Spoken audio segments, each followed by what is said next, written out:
ہم نے برکت کی ڈیفینیشن اصل میں غلط سمجھ لی ہے. ہم یہ سمجھتے ہیں برکت جس کے پاس لاکھوں روپے ہیں اس کے پاس بڑی برکت ہے, جس کے پاس ہزاروں روپے ہیں اس کے پاس برکت نہیں ہے. یہ ہماری بہت بڑی مسٹیک ہے, اور اسی مسٹیک کی وجہ سے ہم گڑبڑ کر جاتے ہیں کہ یار برکت تو اس میں ہے, ترقی تو اس میں ہے. برکت کوانٹٹی میں نہیں, آج نوٹ کر لیجئے, برکت تعداد میں نہیں, برکت معیار میں ہے.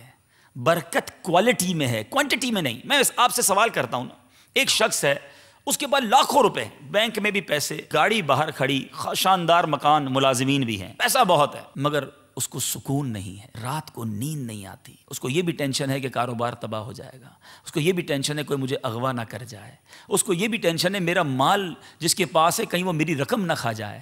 پھر گھر آتا ہے تو بچے بیمار رہتے ہیں, زوجہ سے لڑائی رہتی ہے, گھر میں ٹینشن بھی بڑی ہے کیونکہ وہ حرام کما رہا ہے, حرام کی نحوستیں اس کے گھر میں بھی ظاہر ہو رہی ہیں, پیسہ بڑا ہے. میں آپ سے سوال کرتا ہوں, یہ برکت والا ہے؟ یہ ایک شخص ہے چند ہزار روپے کماتا ہے, مگر جب گھر جاتا ہے تو سکون کی نیند سوتا ہے, کوئی بیماری نہیں ہے, بچے فرما بردار ہیں, نمازی ہیں, میاں بیوی میں گھر بار میں بڑا پیار ہے. سچ بتاؤ, یہ تھوڑے پیسے والا برکت والا ہے یا وہ زیادہ پیسے والا برکت والا ہے؟ یاد رکھیں, برکت دل کے سکون کا نام ہے.